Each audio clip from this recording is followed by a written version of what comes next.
Oh Pinterest, yeah, dude. um, stuff on Pinterest for fitness, right? Yeah, dude. She's crushing Pinterest. All right. I know when I saw you guys do that, I was like, pretty cool. And I saw you on Spencer's, I don't know if it was Yeah, a course.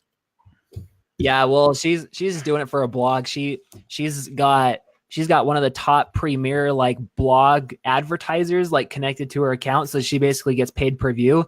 We're launching a product for her. She's just getting more people. She's like so close to like finishing it. Once it's finished, we'll launch it, put up on her site, probably do some retargeting ads or whatever. Sweet. Okay, so we are live. Woo! Here with Tuck. All right, Tuck. Woo woo woo woo. Just real quickly, take me back. Do you remember how we met initially? Dude, I don't know. I don't remember at all. It was probably Dan Henry's group. Yeah. Probably. What Was it? Yeah, yeah. What did you go to Funnel Hack Live or AdCon? Which one did I meet you at? I did AdCon. AdCon. You didn't go to Funnel Yeah. Hack Live? No, I haven't been yet. I gotta go, but I just Which keep slacking. which other ones have you gone to that you like? Have you hello? Yeah, you there? Yeah, have you gone to any other events? I went to not like digital marketing events. I went to the one with like Gary Vee, Tony Robbins, Kevin O'Leary, those types of peeps. That was here local. I went to Dan's AdCon. Those are really the only events I've been to. Yeah, just crushing out my biz, crushing out whatever, staying home with fam, that kind of stuff. I know I want to. It's just travel's just a different story, Yeah. Now you're dad, congrats. But Yep. now you're dad, you have to like plan an event around it, right? Yeah.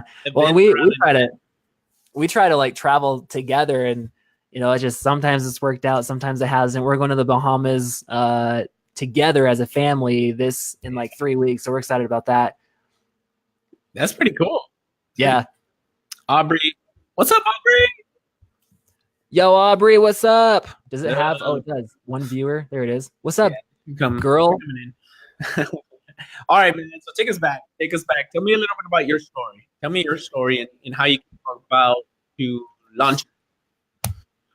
Cool. So I have been, I like in a nutshell, I have a long story. I try not to bore people with it because right now is more exciting. But anyway, I was a lifeguard. We moved, went to high school, that kind of stuff. Saw people, just hanging out. I didn't have a care in the world, just cared about like who liked me and, girls or whatever. And I like just wanted to like make something like with my life. I wanted to do something. So I found the first job that came around and went into a construction and warehouse. And I was like, nope, I hate this. I don't want to do this. So after a long time of that, like literally being in jobs I hated, working with people I didn't like and who were just annoying and vulgar and dumb. I wanted to like, I didn't want to go to college because I tried that too. And I just hated learning like 40-year-old information taught by people who were never there in the field.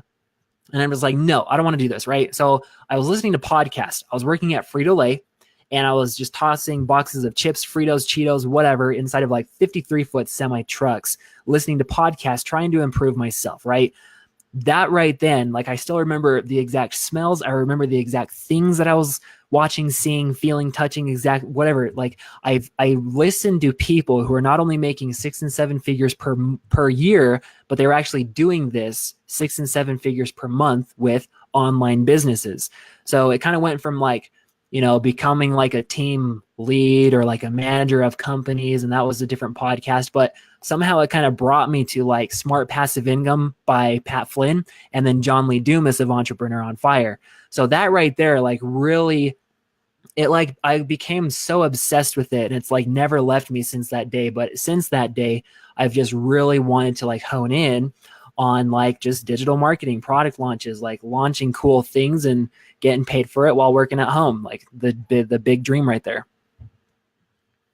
So do you remember which like particular episode it was? Do you remember? I like binged listened like to 40 of them or something. I was like, oh my gosh, I am hooked on this. I have to have this. Yeah. What hooked you on it though? Like, what was that hook for you?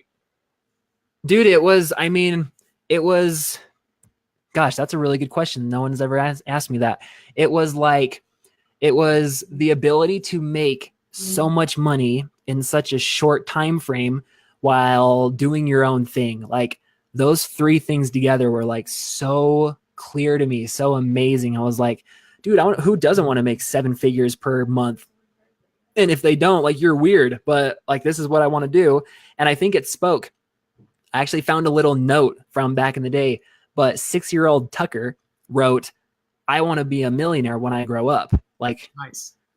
what the heck, right? So I think it just spoke to like my inner child, just like, dude, this is so cool. Huh. That's pretty cool. So, okay, take me on the journey. So you're there, you're researching, you want to go all in on podcasts. What's the next step for Tuck in your journey? Sorry, what's the what? What was the next step? So you're like, okay, so you're working at a job you hated. Then you binge listen to a podcast by John Lee Dumas and Yes. Pat Flynn. And then you're like, I'm excited. I want to do something. What did you start doing? Cool. So number one, I had to overcome fear and doubt. Like those two little bad guys are so dumb. Like fear and doubt, like literally postponed my success. And it still does to this day. Like I'm still constantly fighting it every single day. Like how can I be less afraid of what I want to do? Right. It's always there. We're natural. We're human. Right. But really it was that I had to overcome myself. I had to overcome my fear, my doubt. And then I just had to learn. So I didn't have like my dad kind of knew about this stuff, but I had no friends who knew this kind of stuff. I had nowhere to go. I didn't want to do the whole college scene. So I dropped out, did not want to even touch a textbook again in my life. I'm the type of person who like learns on the spot. So then that's what I did, right? So while overcoming this fear, I simply just bought. I listened to YouTube. I listened to podcasts. I purchased like small hinky dink courses, whatever. And then I just had to keep learning. Like I learned basically everything by myself. And after coming home from work, every single free waking second that I had, I learned and I applied. And I wish I would have applied a lot more starting out. But after getting these types of skill sets and still listening to these podcasts, I just noticed how businesses were so far behind, even still, like literally 20 to 30 years behind. So I'm like, dude, there is a huge market for me to apply these skill sets that I'm learning to local businesses. So I tried e-commerce, I tried affiliate marketing, but every single thing that I did, and it always came back to me doing something for someone else and getting paid for it. So you can call that agency, you can call that freelancing, whatever, right? But my biggest day, like my first biggest day, I remember when I made $250 in one day. That was the most money I have made. And it was simply going on someone's WordPress website and like changing a few things.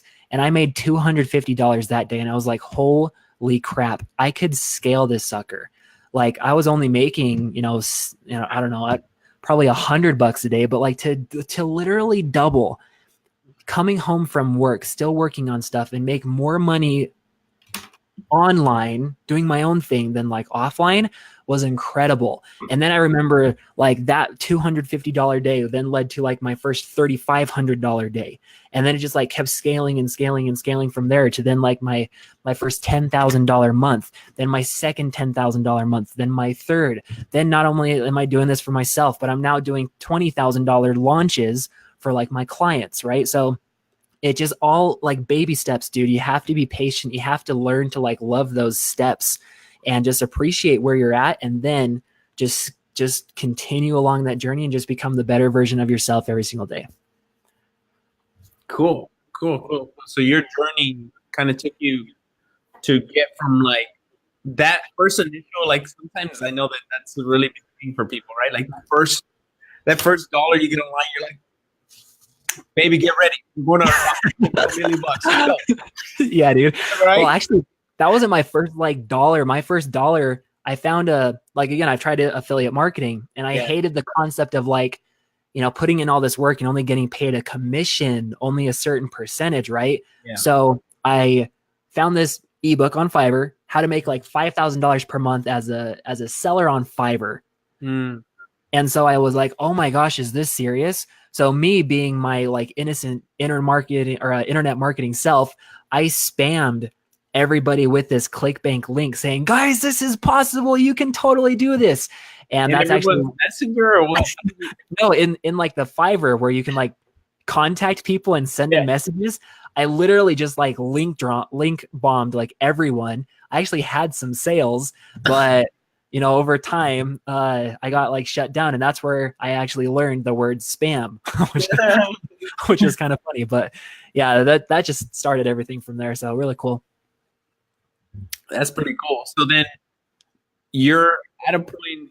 Let me see. Let's take it back real quick. So before you got to those 10K months, what did you do that you wanted to, or let me rephrase this. What did you want to do that helped you get you to 10K a month? What did I want to do? Like, what do you mean? Like, what did you said you wanted to kind of do agency, right? You found yourself doing more like client work. Yeah. So at that time, I was just like, at first, I was like again, I started kind of like learning stuff because I didn't have the money to go and pay someone. So I just started learning like WordPress. Actually, my college experience taught me, how to create like an e-portfolio for all your projects, and that's where I actually learned WordPress. And I'm like, hey, this is kind of cool, web design. And then I was like, okay, this is great.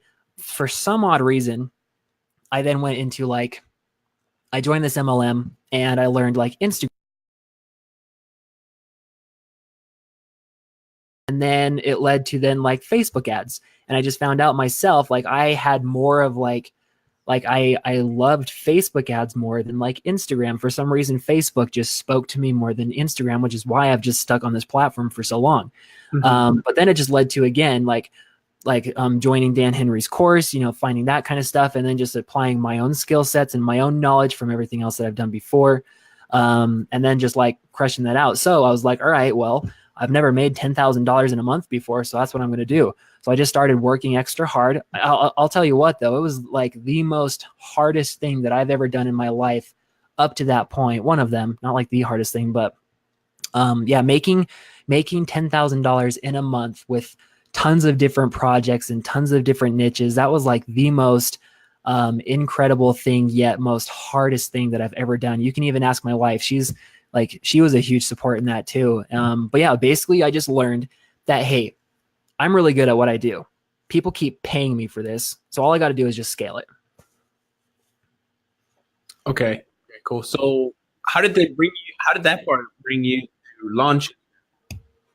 So I don't know, like if I can say anything, one of my best skill sets and my most profitable skill sets are like just observation. So like just watching people and like watching all of the big guys, watching people, how they said things on social media, how they did their posts, what they said on social media, how they set themselves up for success, why they said certain things. I just started noticing trends that worked. Not only worked like from an engagement standpoint, but actually worked towards like sales. So after just years of like observing and actually applying these different things, I just noticed that, hey, there's a language to be spoken on certain platforms. If you can speak this language and know how to talk social media, right, then you can actually go and do these launches. So that led me to finding people who had great offers, but they just needed help getting that in front of the right people. Some people actually didn't have like the best offers, right? So I actually had to go and revamp those offers. And again, I didn't go and learn how to create an offer inside of college. This is coming from my own expertise from seeing thousands of sales pages and thousands of other offers that I've purchased myself, but also seen other people purchase and other people that put themselves out there, right? I've just started learning over time what works, what doesn't. And then I just started applying it to myself, number one, so that I can prove it to myself that I got results. And then after that, I would go and help other people with it and then get paid for it. Gotcha. So when were you first hired to you launches, or how did you figure out what you were doing? How did you like realize you were doing launches and you weren't just like putting things out there and be like, this is a launch? So actually my first product launch was for a book. It was called You Plus Them Equals Job. And it was to help like college students get a job by making connections with people. Cause I was pretty good at that. I could get a job within a week. And I was like, oh, it must be a cool skill set. So I launched the book on like Kickstarter, like Indiegogo, trying to do like crowdfunding, right? It bombed. It sucked. I had one pity purchase and I was like, dude, like I've seen people make millions of dollars within like a 30-day period on Kickstarter, on Indiegogo. Why couldn't I do that? Right. So I just started asking myself these questions like, where did I go wrong? Where did I mess up? Why did I screw up so bad? And I just started paying attention to stuff and just started keep learning. So number one, I didn't have a following. Number two, You Plus Them Equals Job. No one is going to type that. What I should have named it was how to get a job as a broke college student, right? Because that's more searchable than You Plus Them Equals Job, right? Yeah. So I just started learning and going, and I just started watching, and then I would do my own mini launches, and like, hey, it worked. Who would you watch? Like specifically?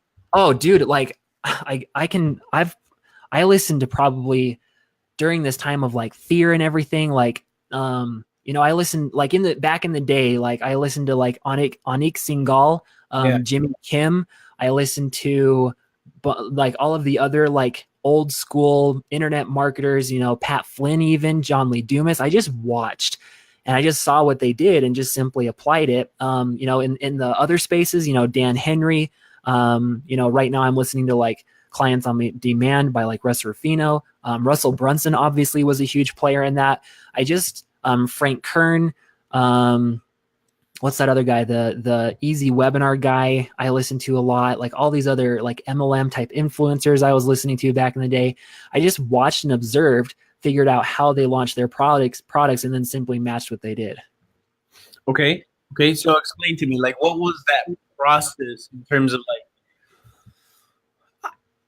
how did you, so I like to look at things like in processes and systems. Like, how did you create a system behind that? Like, you saw something and then you put it like to a system. And how did you realize that if I say this is the reaction you get, and from this reaction you create that? Okay, so that's a lovely question. My brand, maybe a case study that case study was cool. So let's do this. When I first started doing this stuff, when I had my like ultimate failure, like, I failed at launching that book. I was like, holy crap.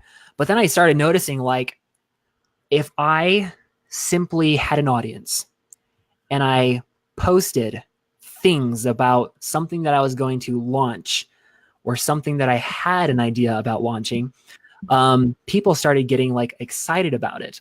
So I was like, wow, that's kind of cool. So I just started noticing like you have to have, number one, an audience. You have to be able to like have a skill set to help this certain audience. Your audience has to be interested in what they are interested in what you have to say. Not only that though, you can't just say, hey, here's this thing, buy it now. Gotcha. That's the way Exactly. Most people just say, hey, I have this thing. Do you want to buy it? No. Think about Marvel. Think about DC. Think about all of these big box office type, Universal Studios or whatever. What's the thing that they do? They go and create trailers. They go and create teasers. They create hype, getting people excited about a certain thing.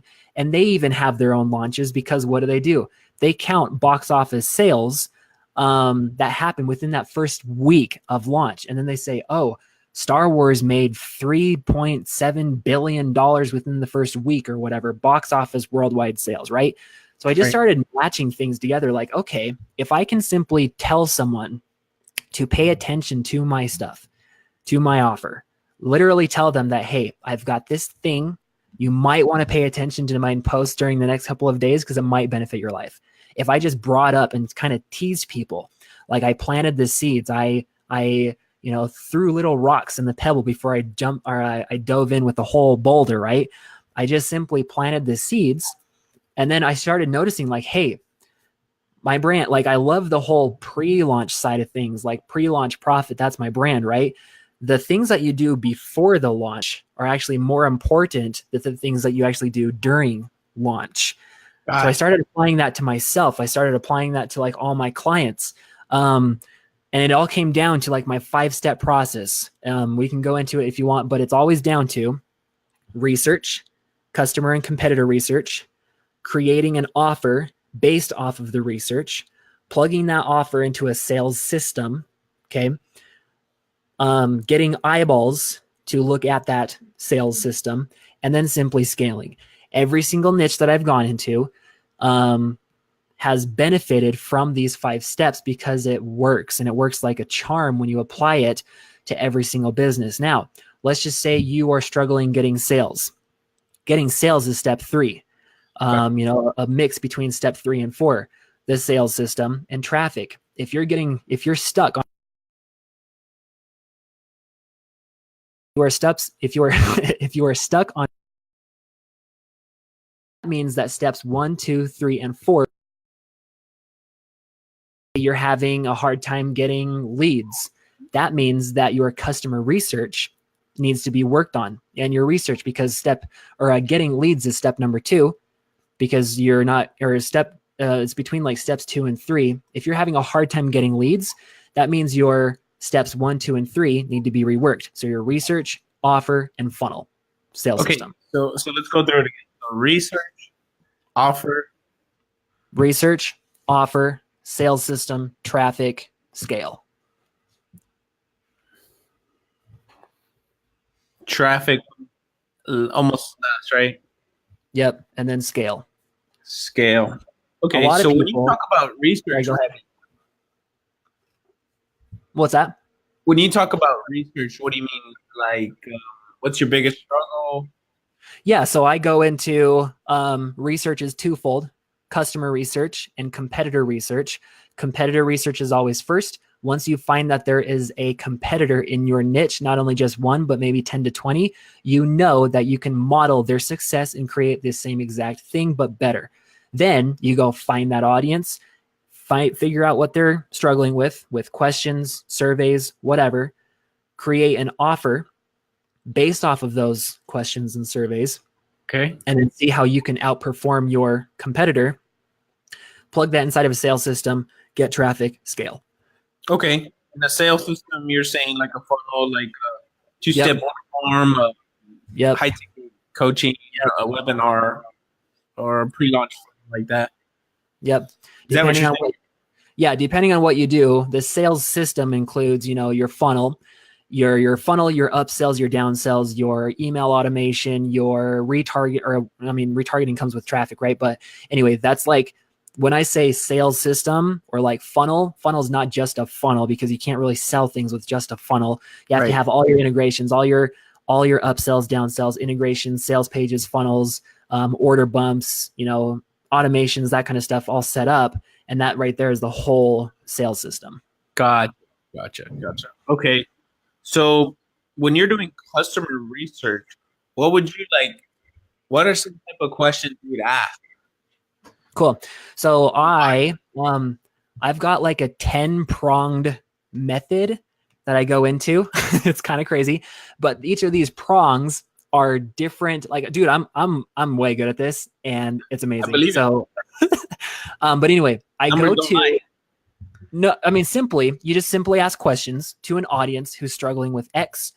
Depending on what they say, you go and solve that X. You go and solve that problem. So Facebook ads, since that's my jam. Let's just say, 8 out of 10 people said, if I asked them the question, what's the number one problem you face when it comes down to Facebook advertising? Let's just say 8 to 10 people say, I don't know where to start. I already know who I'm talking to. I'm talking to beginners, Facebook ad beginners. So I'm not going to go and create like a how to scale to $10,000 per month with Facebook ads.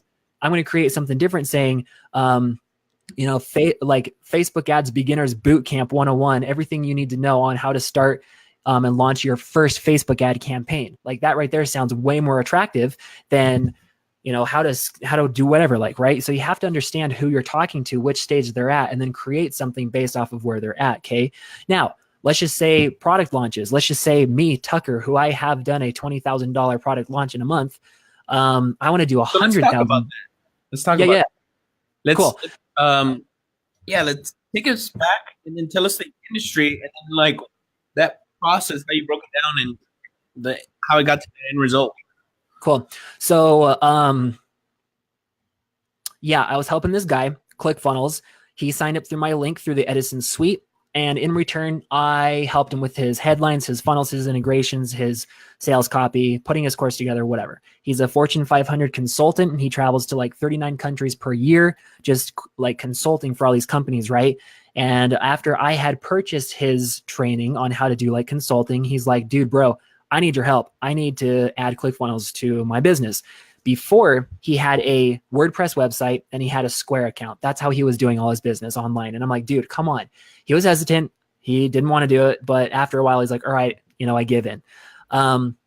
He started his account in March this year. Within 5 months, he had done $300,000 just by selling to his organic audience because he had an offer, because he had an audience, and because he knew how to talk to his audience, because he already knew their pains and struggles. Okay. 5 months, $300,000. After posting the success that we had, adding $83,000 within the first 3 months of working with him. The second guy, the real estate investor, saw the post. He reached out. He said, hey, Tuck, I want to work with you. What's it going to cost? So I'm like, all right, cool. Let's do this.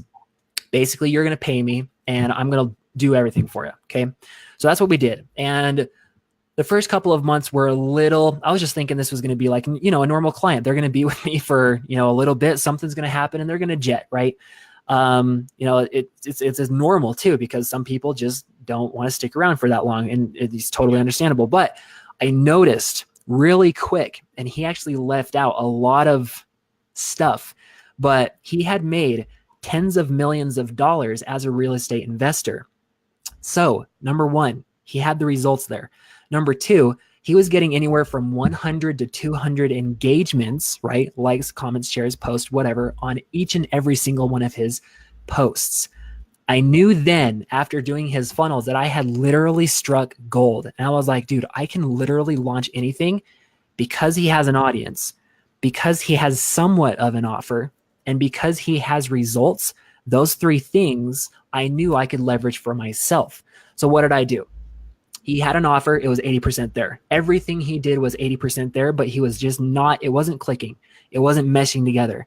So I went and literally fleshed out everything. I changed his profile. I changed his funnels. I changed, everything. I just started with a clean slate, not like a clean slate. Like I still kept his foundations, but I simply turned different knobs, raised different levers so that we could have that perfect sales machine. We actually, we started off on a rocky start. Integrations weren't working. With ClickFunnels, the stupid, what's it called? Edison Suite was being dumb. Like we couldn't send emails. So it was a nightmare in the beginning. But as soon as we had that going, by using the simple pre-launch profit steps, the simple steps to pre-frame people into buying your future products, we went from literally zero sales. I don't want to say zero sales, because he was doing a decent job at launching his stuff, but he has had his biggest month with me online.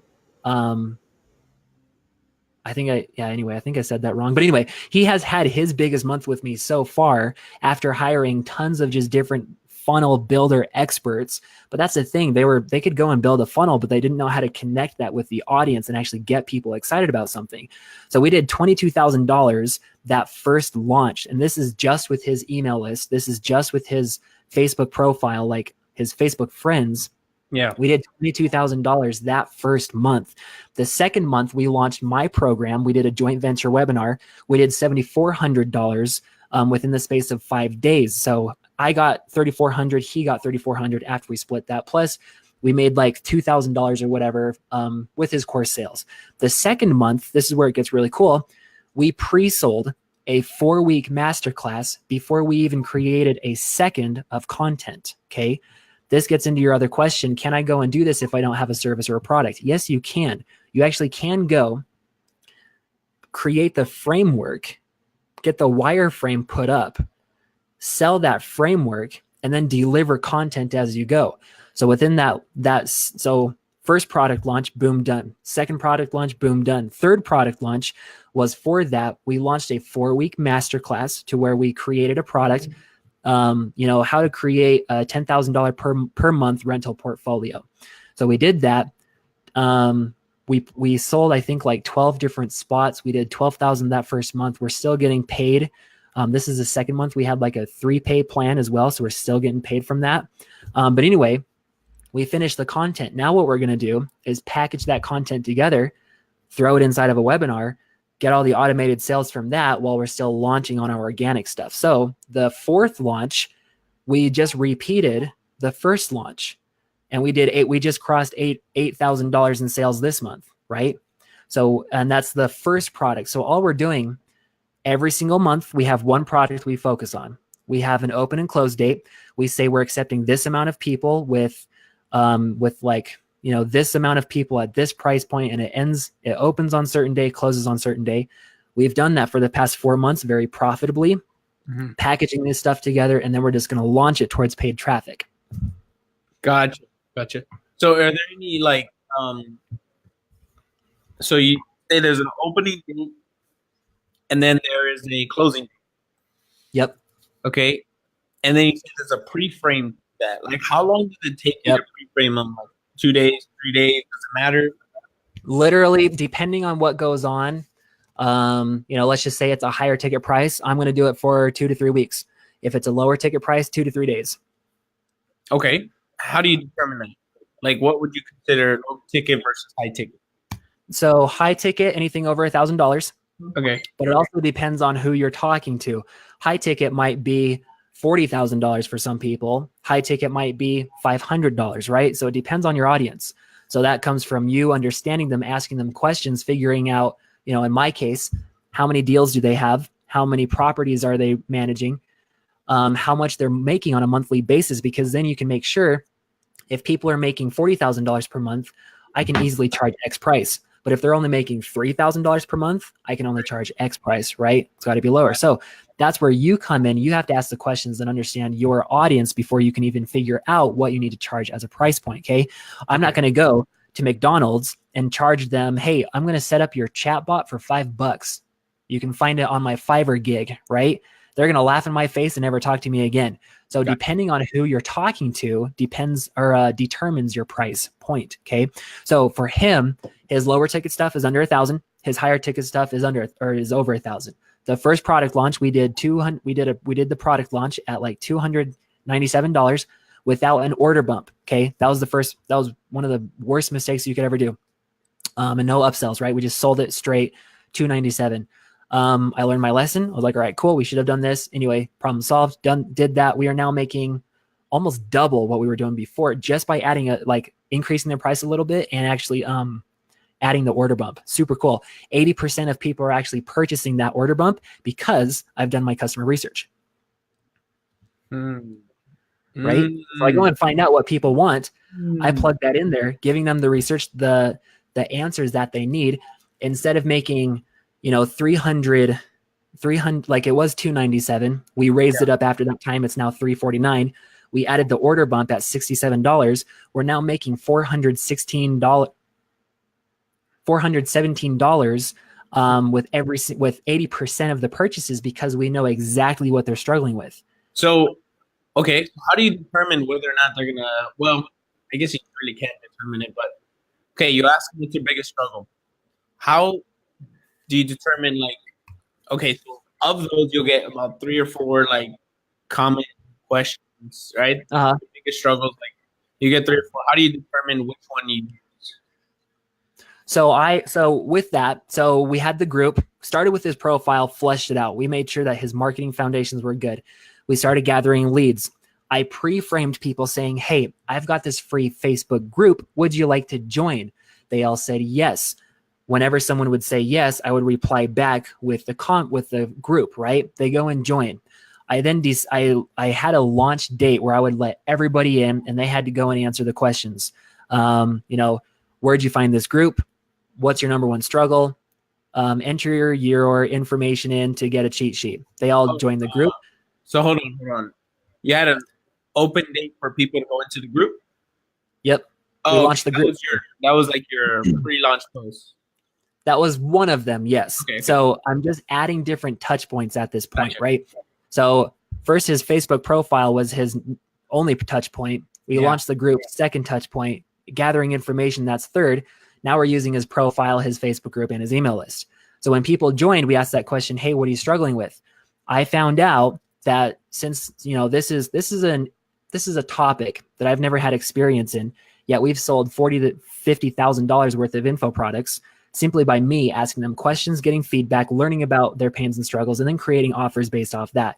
So their number one pain point after analyzing all the data was raising capital, getting funds, and getting the financing to get the deals. Okay. Let's just say 4 out of 5 people would have things similar to those 4 things, right? They would say something in relation to, I need money, I need capital, I need to get the funds, I need financing so that I can go and find deals. So he already had a product. He had the product. It was called How to Raise $1 Million in 90 Days. And I was like, okay, it's not really going to work. So I actually changed the name to Raising Capital for Real Estate Investors, because that's exactly what they're struggling with. So we went and launched that, right? Because most people are struggling with that. He's got this product that is 80% there. He just needed that last little psychological twist of how to speak to people online. And that's where I came in from to launch his products. Gotcha. Okay. So how long was that cycle, that sales cycle? So you invited them to a group from their Facebook profile, and then they enter the group, you ask them a question, they respond, and then what happens after that? Yep. So we just recycle products now. So the first question I asked on his profile was, I said, I'm curious. And then I had the little face that did like this, emojis make money. I don't care what people say, emojis make money. They do. But I did like the little question face. And then I did like enter. So I went down a little bit, like a paragraph. Right. I said, $42,000 has been a huge blessing in my life. If I was to release a training, or if I was to release a Facebook group, would you be interested in joining this group? So it's all about positioning at that point. I'm not saying, hey, join my group.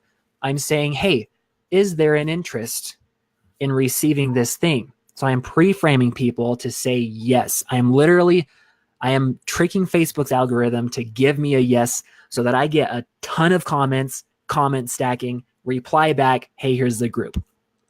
We had like 400, 350 people, whatever, join before we even opened, or before we even accepted them to join, okay? So we just like went crazy. Once we let them all in, we're gathering all their information. Now we have all their emails, plugging inside of ActiveCampaign. And then we've got 3 different places, right? Like I talked about, profile, group, and then email. So then I start asking questions. Dude, I'm not a real estate investor. How am I supposed to go and sell something that I have no experience in? Just ask questions. Once you ask questions, then you get the answers for what you need, right? So I go and ask all these questions. Now these questions come from actually funnel scripts. I've used funnel scripts a ton by asking like by asking the perfect webinar questions that are preloaded inside. And then just like, little tiny things like, what are the main survey questions that you need to answer? So I went and did that, and I would just go and post for him, hey, for competitor research, I went inside the group and I said, hey, who are the top 10 people that you follow right now when it comes down to investing in real estate? Or who are the top 10 real estate investors that you can think of right now on the spot? Okay. And then they'll go and say, so then all I got to do is find out what they're selling and figure out how to position myself, or my clients in his case, and offer that is appealing to his audience, but also make sure that it's also competitive to what's already being sold. Got it. I think that was really long-winded. I think, did I answer your question? I was just curious about, I was gonna, it was just different because I've done that too with funnel scripts, but I've never done it with the funnel script. I usually ask the same questions in funnel scripts, but I never used the webinar one. I just use the ones that are like the Brunson bullet ones, because I like. Yeah. I really like the bullet. I really enjoy bullet point. Gotcha. Cool. Did you hear me? No. Yeah, the little you really enjoyed. It's going a little blurry now, but you said you enjoyed the Brunson bullets. Yeah, my I'm like, can you hear me? Yeah, I can hear you. You're All good. right, I don't know what's going on. Like, I have a camera connected. I guess it's the internet. Could be. Yeah, 'cause it's not mine. No, okay, so that's so Facebook profile to group. I see what you're saying. Yeah, and you use that method to sell your course, to sell other people's stuff. So let me ask you this, because Aubrey put in the comments below, and I think you read it. So she said, "I have a huge fear of failure, and it definitely keeps me from growing. How do you overcome that?" Cool. It sucks. I'm going to be honest, and I'm still fighting that every single day. I am going to be completely honest. I know a couple of people right now who were behind me when it came to certain things, and now they are in front of me. And I let this get to myself a little bit today. I was kind of feeling down, but I was like, dude, like I was helping this guy with his funnels one day, and now he's just blown up. And it's fine. It's totally cool, but I promise you, and I'm still working on this as well, but if you can learn how to hush, just keep those little voices quiet, like the doubt, the fear, the everything, and just do. Even if that means you do something that's totally irregular. Like I remember this time or during AdCon. Hmm. Sorry, are you there? Yeah. Oh yeah, sorry. So during AdCon, I just came home just like fed up. I was like, I'm so sick of this fear. So I ended up creating a different Facebook account just because I was so afraid of like what my family would say, what my friends would say from high school. They're not really friends to me anymore. They're just there like flies on the wall. So what I did was I was like, dude, I'm done. I can't keep like letting this fear get in the way. So I did something drastic.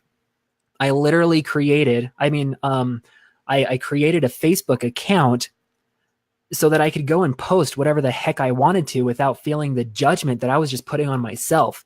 So Audrey, I appreciate, we kind of, Aubrey. sorry, did I say, I think I did I that. did too, yeah. Aubrey. Yeah. I appreciate what you're saying. That's totally cool. I totally hear what you're saying. And, I'm still working on that every day too. So it's not like I have the perfect, answer, but I'm probably just going to do that again. I either am going to delete everyone on my friends list who I don't care about, or I'm just going to, use my one account for like lifestyle posts, family related ones, but then really hit it hard on like my other account, my business one. So again, I'm still figuring that out, but do something drastic that will literally, and because I did that, because I made that new Facebook account, it pulled in like $7,000 just from that one account. I don't use it as much as I probably should, but it is what it is. I'm still learning, right? But yeah, try to see the picture as a whole. I try to do that too. I am 26 years old. Every single day, I have the thought going in my mind, I've got 75 years left on this earth. I've got 74 years left on this earth. I've got 73 years left on this earth. I'm going to live to 100. I don't care what anyone says. But that goes inside my mind, and it's like, are you going to turn 40 years old and still be in the same place? And as soon as I ask myself that question, I'm like, oh heck no. I'm going to push it, and then cool stuff happens. Huh. Long-winded. No, that was a good question. I mean, that was a good answer. Because sometimes I have that too. Remember we were talking about that, like an identity Yeah, crisis. dude. We Yeah. were talking about that, having the identity crisis. It's like, Yeah. you want to go all in. And it's so funny because I was having this conversation with someone yesterday. I went to lunch with him. And, when I talk to him, he's super passionate about the stuff that he talks about, right? About his son. Just a quick little backstory on this. So there's a guy that they got custody of his son, and lives with the son and everything. And the story he tells about it, it's like really inspiring in terms of like going all in. And I'm like, and he was telling me about someone that he posted on this guy's Facebook post because this guy was dogging the mom, Like this other guy was like dogging the mom of his child. Yeah. And my buddy goes in and he's like, dude, don't be dogging her. Like, you're the reason, like, you Yep. need to step up, not him. Yep. Yep. And he's like, I want to do live videos and I want to talk about this. I want to bring awareness to like going all in. If you love, like, if you love your son like that, go all in. And he's like, but I'm not like you. And I was like, what do you mean you're not like me? Like you're so good on camera, you're so charismatic. And I'm like, huh. Weird. Right. I don't remember ever being like that. but I guess like the more people tell you, the more you're like, oh, I guess. Yeah.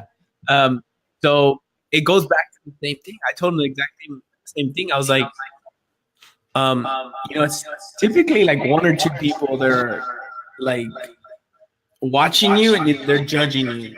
It's like one or two people that you think are going to critique you, but actually don't even watch your stuff. It's echoing. It's echoing, right? Yeah, big time. Is that my end too? Hello. Hello. Hello out there.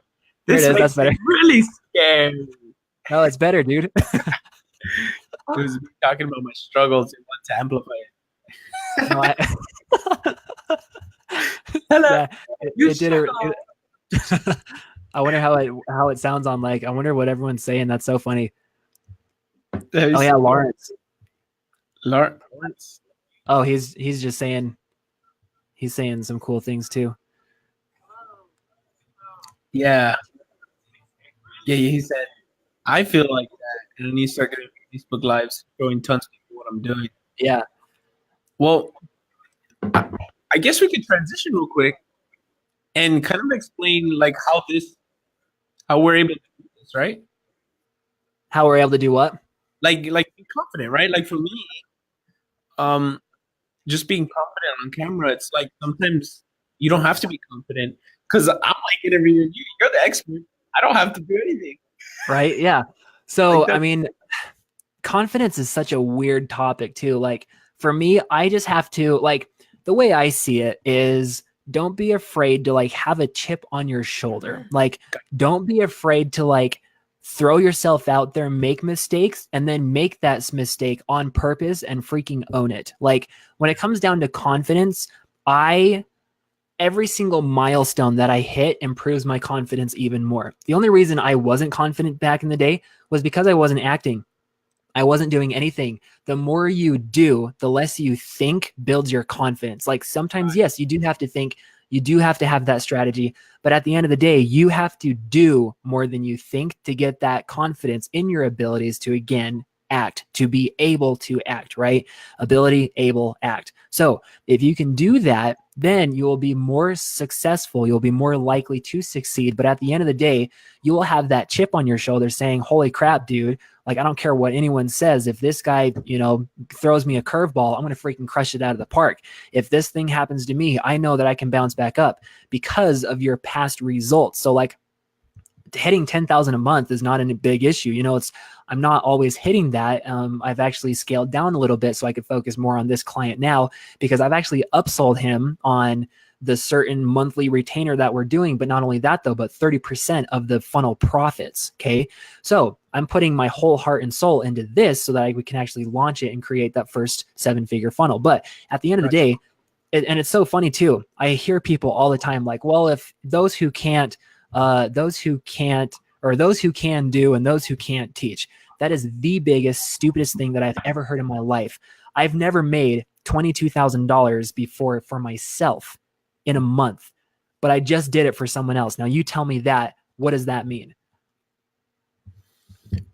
I always hear that. And I don't know, for some reason it just strikes me a different way, but how do you interpret that? Like, explain that to me. Well, I'm just saying, like a lot of people, I saw this in the ClickFunnels group, and I'm like, yeah. I saw like those who can do and those who can't teach.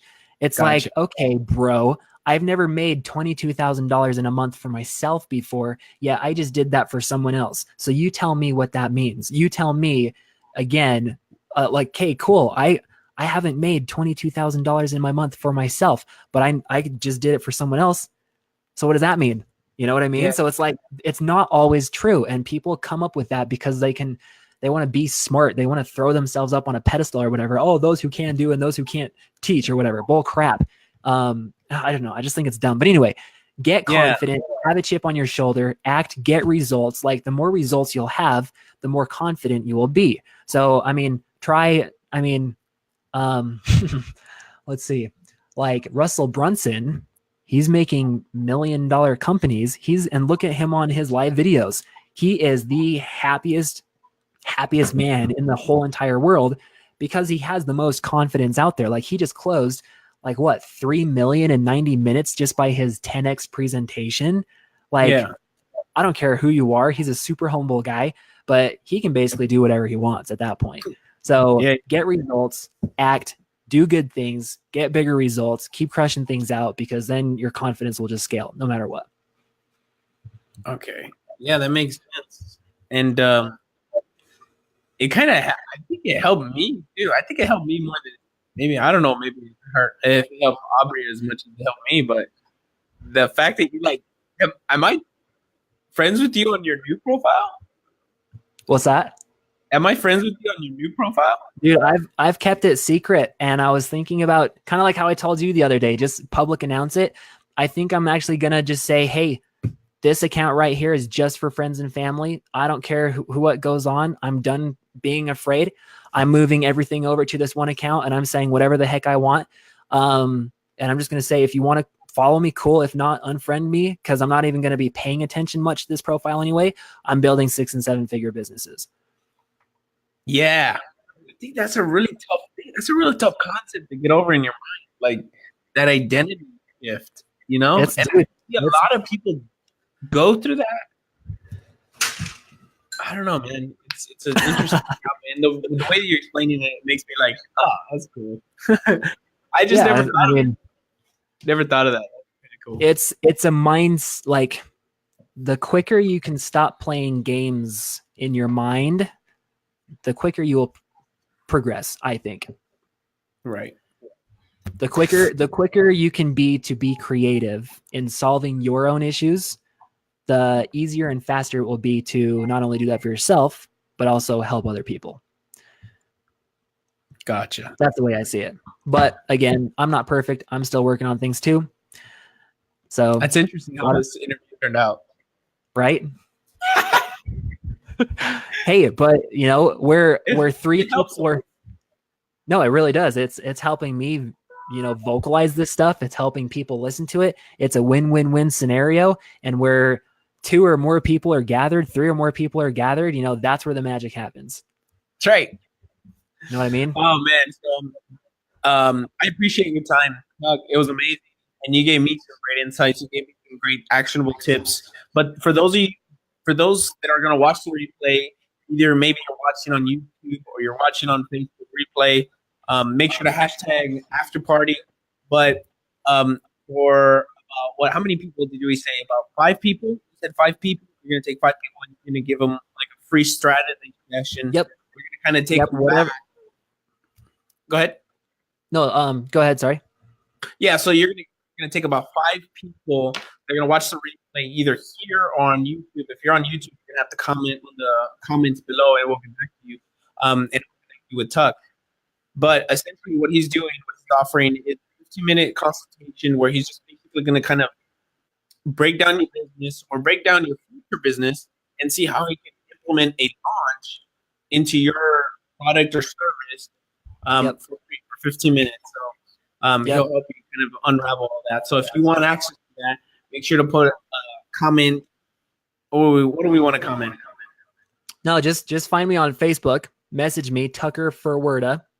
Yeah. Message me, add me as a friend, whatever, and just say, hey, I listened to Daniel Tapia's video. I'm interested in your strategy session. And then we'll just take it from there. Cool. Yep. Or you can email me, tucker@prelaunched.org. Pre-launched with the D. Yeah. Right? So it's a hard one, I know, but it's pre-launched. So like past tense. So pre-launch ED. Is there a reason why you put pre-launched? Let me hear pre-launched.org. .org is Is it because Yeah. pre-launch wasn't available? Yeah, .com wasn't there, and then I got That I got like happens with me. I know, right? It sucks. Here, let me chat with your guests. Maybe I can just do this. Yeah. Put it in the comments below. Prelaunched.org. Does this go to the Facebook post? Yeah. Oh, cool. Let me see. Wait, where did you put it? I did the team chat. Oh, maybe not there. We'll What? put it in the comments, guys. You guys want to hop on a free strategy call with Tucker and kind of give you some tips and tidbits of what he thinks he would do for There you you to go. launch. Cool. Well, dude, All right, it was fun. I appreciate this little fun chat that we had. It's been a while. Super fun. I didn't think it was going to go this way, but So funny. it happens. Well, everybody that was on, thank you guys for watching and spending your time with us. We appreciate it, and we'll talk to you guys pretty soon. Make sure to reach out to Tuck, and also make sure to hashtag after party or after and watch the full interview. Alrighty, peace.